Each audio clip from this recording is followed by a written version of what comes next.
Olá, meus amigos do NEAF. Professor Douglas Oliveira, hoje no bate-papo do Núcleo de Estudos Alessandro Ferraz, diretamente dos estúdios da Avenida São Luís. Meus amigos, hoje é fim de semana de prova, não é?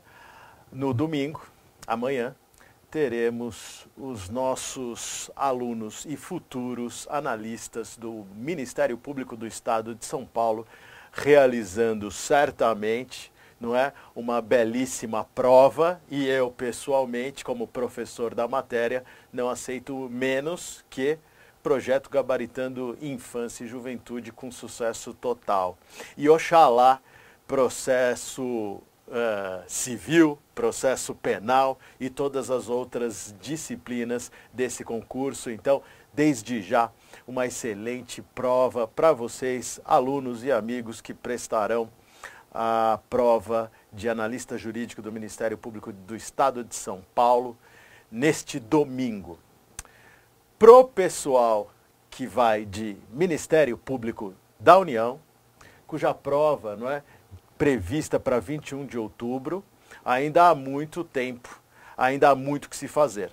Não se pode deixar, não se pode esperar, é preciso agir e não há tempo para perder, não é? É preciso aproveitar ao máximo o tempo para que seja aí realizada uma excelente prova também no Ministério Público da União, prevista para 21 de outubro.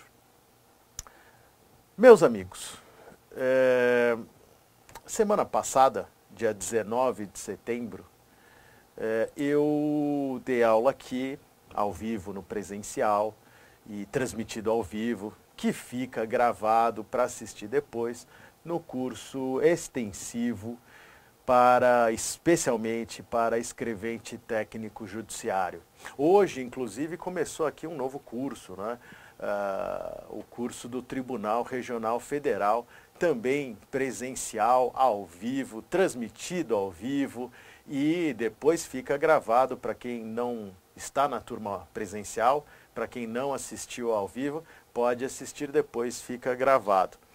E na semana passada, né, todos sabem, eu sou da melhor comarca da galáxia, né, a comarca de São José dos Campos, que teve no último concurso do TJ Interior a maior nota de corte da história, não é, dos concursos do Tribunal de Justiça, e não podia ser diferente, a comarca é excelente. Algumas pessoas até dizem, professor, é propaganda tua, por isso que teve uma procura acima, né, do normal.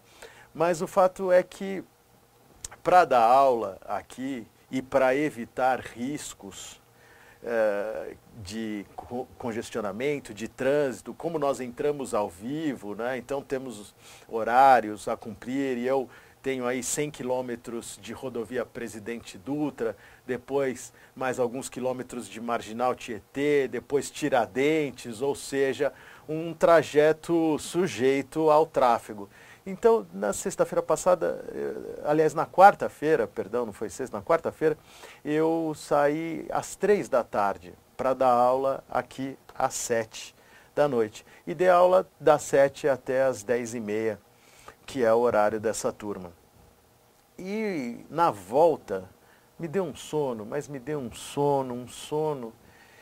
E isso me fez lembrar de uma aluna, não é? Que para despertar, quando estava estudando, tarde da noite, ela tomava banho gelado. Ela tomava banho gelado para acordar e para continuar estudando até a meta dela prevista, até o horário que ela tinha planejado, não é? E eu fiquei pensando, paro para tomar um café ou não paro? E acabei parando no posto de gasolina para tomar café, porque às vezes, não é, a pressa é inimiga da perfeição. Às vezes eu podia querer chegar em casa mais rápido e de repente dormisse no volante e acabaria não chegando.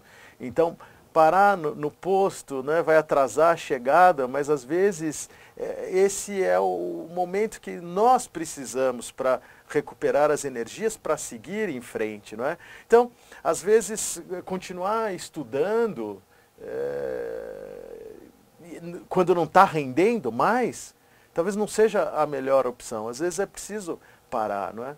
E eu cheguei em casa 2h30 da manhã. Então, considerando que eu saí às 3 da tarde, para dar 3h30 aqui de aula, foram mais ou menos 12 horas, quase 12 horas, não é, que eu levei nesse período. E eu fiquei pensando muita coisa nessas 12 horas, praticamente, que eu fiquei fora de casa. Porque, primeiro, nós saímos de casa, e sobretudo em razão de pegar a rodovia, não é, movimentada, cheia de caminhões, o risco de acidente é muito grande, não é? Eu fiquei pensando assim, nossa, olha, e cheguei à conclusão, não é fácil para ninguém. Não é fácil para os alunos, mas também não é fácil para nós, professores, que às vezes desenvolvemos um esforço, não é, sobrenatural, sobre-humano e hercúleo para vocês, alunos, especialmente para vocês, alunos. E eu pensando com meu pai, não é, doente, ele tem uma doença autoimune no intestino chamada síndrome de Crohn, que pode desenvolver em maior ou menor grau, e no caso dele em maior grau, uma infecção e um processo inflamatório que, em último caso, que é o dele, provoca uma cicatrização, fibroses que vão se multiplicando até a obstrução, a oclusão do intestino. E eu falei assim, puxa, né, eu podia ficar lá com meu pai, não é, que ainda não sabe se vai ter que se submeter a mais uma cirurgia para retirada desses pedaços do intestino que estão perto ou próximo da oclusão. E eu fiquei pensando nisso, mas aí eu lembrei do Vinícius Pérez, e eu falei, não posso reclamar, porque o Vinícius Pérez perdeu o pai 2 ou 3 dias antes da prova. E mesmo assim foi lá, fez e foi aprovado. Tinha todas as desculpas do mundo e justificativas, Vinícius, para dizer, eu não tenho a menor condição de fazer a prova. E ele não só foi lá e fez, como obteve a nota de corte. Né? E eu liguei para ele e disse, olha, Vinícius, faça isso pelo teu pai. E ele foi lá e fez. Então eu não vou reclamar, não é? Se meu pai, com 73 anos de idade, está ao meu lado, que tenho 43, estamos juntos ainda. Não vou reclamar disso. E eu fiquei pensando, meus amigos, que eu estava chegando em casa 2 horas da manhã e lembrei de alunos que talvez saíram mais cedo de casa do que eu, como sei que tem, alunos que acordam às 4 da manhã, para sair da Grande São Paulo para trabalhar em São Paulo, pegando trem, ônibus, metrô para chegar ao trabalho, e do trabalho vêm direto para a aula. E da aula vão chegar em casa 2, 3 horas da manhã também, e depois no dia seguinte vão acordar às 4 para trabalhar de novo. E eu fiquei pensando nisso, eu falei, eu não posso reclamar, definitivamente. E eu prometi não reclamar disso também, não é? Porque realmente é muito mais fácil reclamar, é muito mais fácil usar essas desculpas e justificativas que o mundo vai fornecendo para a gente. E é muito mais fácil ver as desculpas e justificativas. Só que, meus amigos, a filosofia, que é uma das coisas mais maravilhosas do mundo, embora muita gente seja descrente, ela diz que o mesmo argumento que tem para você tomar uma decisão, esse mesmo argumento pode ser utilizado para o lado contrário, para o lado oposto, para outro sentido, para o sentido contrário, para o sentido oposto. Explico. Eu tenho que dormir tarde e eu tenho que acordar muito cedo, por isso eu não estudo. O outro lado, o outro ponto de vista. Eu tenho que dormir tarde e eu tenho que acordar cedo. Por isso eu vou estudar o máximo possível para poder um dia dormir mais cedo e acordar mais tarde. Eu tenho que fazer 1 milhão de coisas e ainda estudar. Por isso eu não estudo. Por isso eu não tenho condições de estudar. Então, o outro lado diz, eu tenho tanta coisa e eu estou cansado, mas eu vou estudar mesmo assim, para poder, depois, um dia, ter um pouco mais de descanso. Então, meus amigos, estamos diante de uma situação que é exatamente o limite para ver o lado ruim e o lado bom. E a escolha é nossa. Então, eu digo que se a beleza, não é, está nos olhos de quem vê, a capacidade, a possibilidade de passar no concurso também está nos olhos de quem vê. Exatamente nos olhos de quem vê. Meu amigo Carlos Canelas, de São José dos Campos, sofreu um acidente e quase perdeu o braço. E aí, depois da cirurgia, ele disse ao médico ortopedista, doutor, se não der para recuperar o braço, já coloca uma prótese. Se não der para recuperar a mão, coloca um gancho, porque eu vou subir o Everest. E ele subiu o Everest depois. Então veja, o mesmo argumento pode ser usado para justificar as duas opções. Ah, eu não vou subir o Everest porque eu não tenho a força na mão. Por outro lado, eu vou subir o Everest mesmo assim. Não é um ou outro problema que vai me impedir.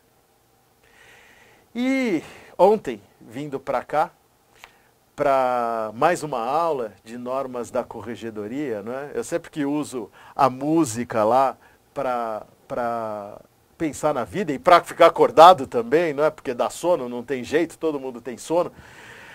E o sono parece que aumenta quando nós estudamos normas da corregedoria, não é verdade? Brincadeira. Eu lembrei de duas coisas ontem na viagem para cá. Lembrei do livro, dos 10 hábitos das pessoas bilionárias, não das bilionárias. E uma dos hábitos é tubarão anda com tubarão e sardinha anda com sardinha. Ou seja, gente grande anda com gente grande. E sardinha anda com sardinha. Peixe grande com peixe grande.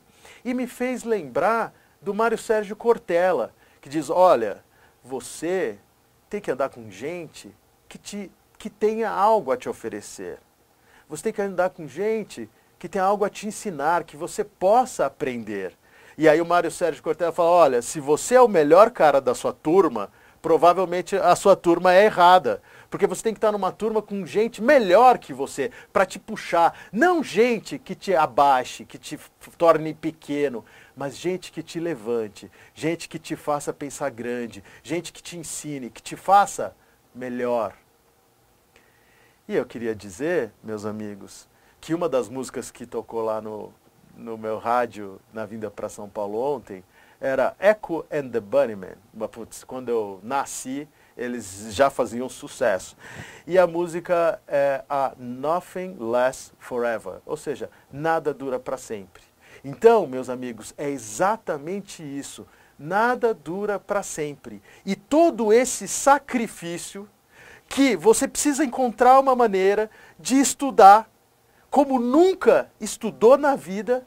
E aí eu queria mandar um beijo para minha amiga da República Dominicana. Ela veio aqui, a Mariela Espinal, veio para o Brasil e ela gabaritou, e ela é da República Dominicana, e ela veio para o Brasil, estudou e gabaritou a prova de português da VUNESP. É mais fácil encontrar uma desculpa, mas se você quiser, você vai lá e faz. E Nothing Lasts Forever, mais ou menos, nada dura para sempre. E nada dura para sempre mesmo, nem todo esse sacrifício que você está fazendo agora de estudar sexta-feira à noite normas da corregedoria ou qualquer coisa que seja, você que vai fazer amanhã analista do MPSP e estudou matérias que nunca tinha ouvido falar antes ou pouco estudou, como infância e juventude, e você que está aí no dia a dia lutando, matando um leão por dia para estudar para o MPU, quando todo mundo diz MPU é impossível, meus amigos, isso está perto de acabar. Nada dura para sempre. E todo esse sacrifício será recompensado. E isso vai acabar. E você vai, um dia, muito breve, muito mais breve do que você espera, poder, finalmente, acordar mais tarde e dormir mais cedo. As meninas e os meninos que eventualmente quiserem assistir a novela, assistir o jornal, tranquilamente e ainda mais com a certeza da estabilidade, de que não poderão perder o emprego. Não se esqueça disso. Aliás, sugiro, escreva bem grande no seu local de estudos: nada dura para sempre. E está acabando, e está chegando a sua hora. Um grande beijo, um grande abraço, uma excelente prova para quem vai fazer e até a próxima. Tchau, tchau.